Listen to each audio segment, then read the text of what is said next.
Hey everyone, welcome back to another video. I'm Aaron Lewis and today we will be talking about the new bearded dragon enclosure, which is just here behind me. For a lot of you who've already watched the update of the fish room, you guys would have seen a glimpse and a little bit of a tour of it. But I just wanted to put a dedicated video out for the people that are purely here for the bearded dragon. If you didn't want to sit through that whole fish room update, you guys can just watch this video and see what is happening in this terrarium. So I will flip the camera around and we will have a quick look at it, hey? First I'll start off with what the Enclosure brand is and the model of it for you guys that might be interested in going out and purchasing one too. It is actually a Reptile 1 terrarium. It is an RTF 1260 HTD. I just have it up on the screen here. This is it here. This is what I paid for it. And it is these dimensions down here. So it is 120 centimeters long, then 60 height, and then 60 back to front. So it is a fairly large enclosure. It probably will suit her throughout her entire life, but eventually, very down the track when I actually have probably my own home and a lot more money, I do want to maybe get a bigger enclosure, maybe twice this size for her, just because when she is bigger, she probably will be roughly around that length. So she will still have a lot of room to move around, don't get me wrong. I believe this equals out to maybe like a 75 gallon US. So for all my US viewers who are wondering what gallons it would be, for a bearded dragon, it's roughly around 75 gallons, so it's definitely above the minimum, which is 40 gallons, I believe it is, for a bearded dragon, which you always want to go as big as you possibly can. If you plan on keeping it in anything smaller than a 45 gallon, please don't get a bearded dragon. They are a native animal. They do run around the whole of the Australian desert. They love their room, so obviously the biggest space you can give them, give it to them. If you can do a whole wall terrarium, do it, because they will absolutely love having that space. They love running around, they love being active. So unfortunately this is the biggest I could get. It is still quite large for a bearded dragon. As I said, it's 75 gallons US, so it is fairly large, but we'll just have a quick walkthrough. So first I'll start off with the lighting. This is an Arcadia Pro T5 light. It was actually a UVB kit. So this is a 12% UVB lighting bulb, which is perfect for the distance from up here to where the bearded dragon would mostly stay, which is down the bottom. And I went that because it also stretches pretty much the whole length of the enclosure, so no matter where she is in here, she'll be getting that UVB lighting, which is very important for a bearded dragon. And then just up here, we have her heat lamp cage. Now this heat lamp is hooked up to this Reptile 1 Easy Stat. Now when this goes below 24 degrees, I believe it is, it will automatically turn on that heat lamp. So it will then heat up her enclosure. Now that is purely for nighttime. It doesn't come on throughout the day because it doesn't put out any light. So that's what you want for them at nighttime. So I just have that in there, just so to keep her nice and warm at nighttime, because if you guys weren't aware, bearded dragons do like their enclosures to be hot throughout the day, so like 35 degrees, and then cooler throughout the night, because in the wild, it does slowly go down as nighttime comes along, and it probably will be sitting around that 24 to 26 degree mark in the Australian desert, so that's what I have it at in her enclosure. And we just have some beautiful fake plants here, which she actually loves to just lie on throughout the day and just sit underneath the lighting and everything, which is really cute. She actually uses this to jump up right to the top here, because this is where she actually tends to sleep nowadays. She perks herself up on the glass. I might actually be able to get a photo and post it in the community section for you guys to look at, but it's really cute what she does. But she can jump really far, let's just say that. I've actually seen her jump from this log all the way up to here, and that is amazing to me that such a little thing can jump that far. Like, look at that. But yeah, so she loves to sleep up there, and these are just stuck to the glass with a suction cup. We also have another one there. That one is quite tall for her to perch up on the top there, but I'm sure if she really wanted to, she'd probably get up there. And you're probably wondering what these little things are dangling on the back glass here. That is actually a Reptile 1 thermometer. So as you can see here, there is a black and a white thermometer in there. So the black side, which is this side over here, is at 23.5 degrees Celsius. And then if we flip it over to the white side, which is over to more where her heat lamp is, it is at 28 degrees Celsius. Now it is a bit cooler at the moment because I do have the aircon on and my fan off, just so I can film this video without the wind noise from the fan. But usually this side would stay around 34 to 35 degrees. As we can see here, the heat lamp is actually on. So this is the one for the heat bulb itself. So this big one up here, which is also made by Reptile One.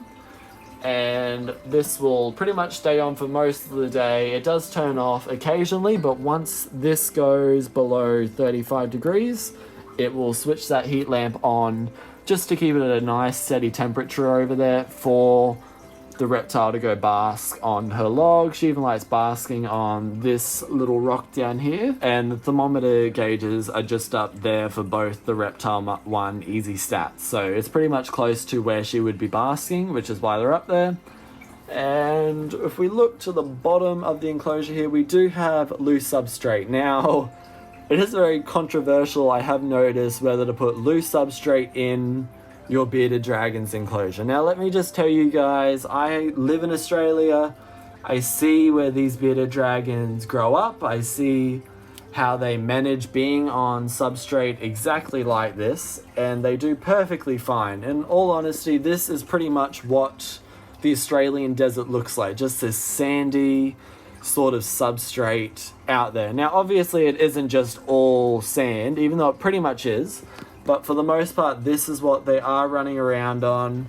This is what they are living on. But in the wild, they do have some trees, but in most of the times they are dead trees, pretty much like what is in her enclosure now. But I haven't seen her ingest any sand. She isn't getting any bad impactions or anything. She's absolutely loving this enclosure, actually. And what I actually have noticed, when she does go to eat one of her crickets, if they accidentally get out of the tweezers, she'll sort of have it so her mouth is above the cricket like this, and then she'll nip it up. So she's actually not ingesting any of the sand substrate on the bottom, which is actually really smart of her to do, because when I first got it, she'd sort of pick up the cricket on the side, and she would pick up a bit of sand, but she'd sort of spit it out, and then the cricket would get away. So she's actually perfected her technique where she comes from the top and nips it up, so she doesn't get any sand in. That's actually quite smart of her. Here we just have her veggie mix, which has some pellets mixed into it. It has capsicum, squash, carrots, and another type of squash. It has two types of squash in there, but that is her mixture that she loves eating. I actually have seen her eat quite often now since I've added the pellets in. I'll just quickly grab the pellets out of this container here for you guys. No, actually I'll just get this in. So this is the pellets that she gets. Now I just mush it in and I mix it with her food down there. It's just an Ecotherm lizard food made by Vetafarm. This is actually one of the brands that I feed my birds, so I know that it is a reputable brand. She absolutely loves it. Since I started putting it in her mix, she actually eats the veggies. Before that, she wasn't. So if you are having problems with your beardie not eating her veggies, I do recommend squashing it up and mixing it with this Vetafarm lizard food. But if we just look over here, we will have her warm water dish. Now, I'm hoping that this will stay relatively warm, just because I wanted to have a warm water dish so the water can stay nice and warm. And then if we look over to the cool side, underneath all the fake leaves here, you will see her cool water dish. Now I refresh these every day in her enclosure, just so she has nice fresh water throughout the day for her to have a little drink up if she is interested. But if you guys didn't know, bearded dragons actually get most of their water from the food they ingest. So whether that be fruit and veg, or their crickets that they get every week, or however old your beardie is, they'll get a different amount of crickets each week. So don't be too stressed if you don't see your bearded dragon drinking that often. It is completely normal, just because they do live out in the heat of the Australian desert. So there isn't much water out there. I've seen it. It's pretty much just dry dirt. So we just have another one of those big, tall, leafy plants on the hot side of the enclosure. with some dragonstone rocks. Now this was actually for one of my tanks that I was setting up, but I didn't actually use that much, so I just decided to put the access rocks in here. We have some over there, and we have some underneath this sand mound here, which is actually holding these logs into place so they don't move forward when she's lying on it. I am currently looking out for a thicker one for when she does get that bit bigger, so she will be able to fit on it up near the heat bowl, but I haven't been that successful in finding one. And I don't really want to purchase one just because they are over $100. So if I can save a penny and just go out to the wildlife, clean it right down, put some boiling water on it, I would much prefer to do that. All these sticks, if you guys weren't aware, I actually got just down the road in the local bush. I sanitized them, I scrubbed them down so there weren't any leftover bacteria on them. And we also have one there, which is lying on currently.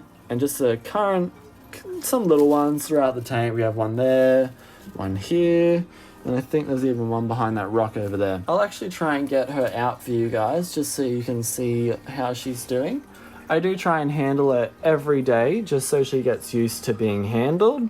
She's actually quite friendly. I haven't been bitten by her yet.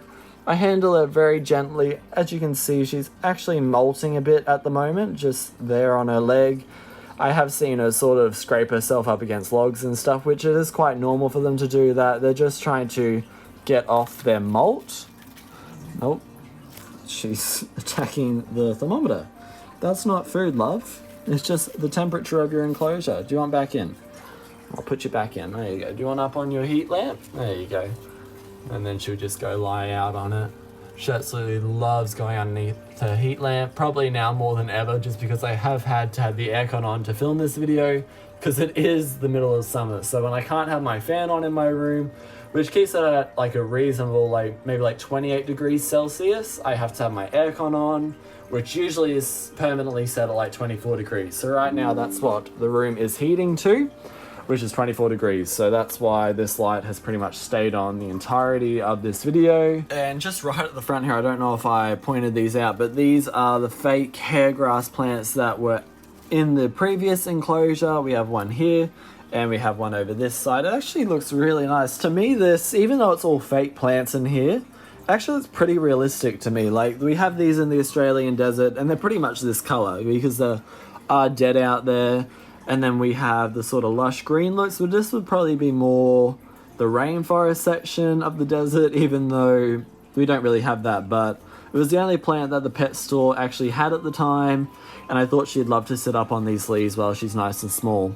And then just behind the hair grass plant, we have the driftwood, which was in the previous enclosure. So that pretty much ends this video for today. Now I hope everyone enjoyed having an up close look of the bearded dragon's new enclosure. Now if you guys have any queries, any questions about anything that you've seen in this video, make sure you comment down below and I will try my best to get back to you as soon as possible.